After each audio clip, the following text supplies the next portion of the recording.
High court का ultimatum तो पहले ही आ चुका है और उसको 3 महीने होने में सिर्फ 2 दिन बाकी हैं। आज हम 18-19 तारीख में बात कर रहे हैं। 20 अगस्त का ये आदेश है और 3 तारीखें पहले पड़ चुकी हैं। न्यायालय की जहाँ तक बात है, यद्यपि न्यायालय के आदेश के संबंध में कभी भी कोई किसी तरह की टिप्पणी करना उचित नहीं हुआ करता, थोड़ी मर्यादा हुआ करती हैं, लेकिन निश्चित रूप से तुगलकी आदेश इस रूप में कहा जा सकता है कि हम लोग जो इन कॉलोनियों में रह रहे हैं, जिनके घर तोड़ने की बात है कि इनको आप हटा करके तुरंत कब्जा लें, आज न्यायालय किसी व्यक्ति को 2 साल की भी सज़ा देता है तो उसको सुने बिना नहीं दे सकता। तो हमारे को तो आजीवन कारावास दिया जा रहा है हमारा घर तोड़ के, तो हमको बिना सुने कैसे आदेश ऐसा कर दिया गया कि इनको हटा दिया जाए।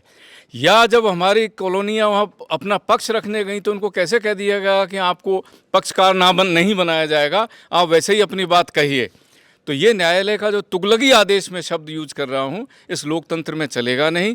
जनता एकजुट है, जनता मानेगी नहीं, इस तरह दबाव में नहीं आएगी, धमकियों में नहीं आएगी। हम इसको एक बड़ा जन आंदोलन बनाने वाले हैं। 87 कॉलोनियाँ अब आने वाले समय में 9 तारीख का इंतज़ार नहीं करेंगी। हमने जैसा आज जो प्रस्ताव हमने रखा था कि हमने सरकार के ही निकाले हुए आदेशों को उनको बताया है, हमने अपनी तरफ से कोई नई चीज़ नहीं हमने प्रस्तुत की। जो सरकार के जारी आदेश थे उसके तहत अगर सरकार चाहे, सचमुच में जो बता रहे हैं कि हम आपका दर्द जानते हैं, हम आपकी मदद कर रहे हैं, हम आपको मलहम लगा रहे हैं, मैंने कहा सचमुच में मलहम लगा रहे हैं तो ये दवाइयाँ आपके पास हैं, ऑलरेडी हैं, नई खरीदने की ज़रूरत नहीं है। इसके तहत आप कार्रवाई करिए और हम लोगों को इसमें शांति और सारा रास्ता निकल जाएगा।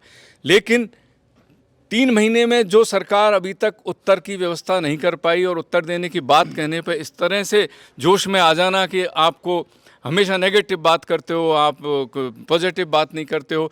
मैं मेरे हित की बात करूं तो वो तो पॉजिटिव है और दूसरे की बात करूं तो नेगेटिव है।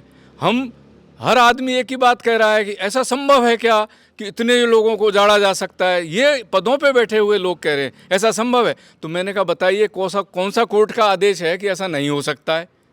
न्यायालय के आदेश की अनुपालना में सरकारी अधिकारी तो सर के बल खड़े हो जाते हैं, क्योंकि उनको तो अनुपालना रिपोर्ट देनी है। तो मुझे तो ऐसा लगता है कि 9 तारीख को ये अनुपालना रिपोर्ट ही देना चाहते हैं कि साहब आपके आदेश थे, 8 सप्ताह में तो हम कर नहीं पाए, हमको ये आपने 4 सप्ते और दिए। उसमें कब तक चलेगा ये ड्रामा, कब तक चलेगा? ये ड्रामा न्यायालय इनका तुरंत ख़त्म कर देने वाला है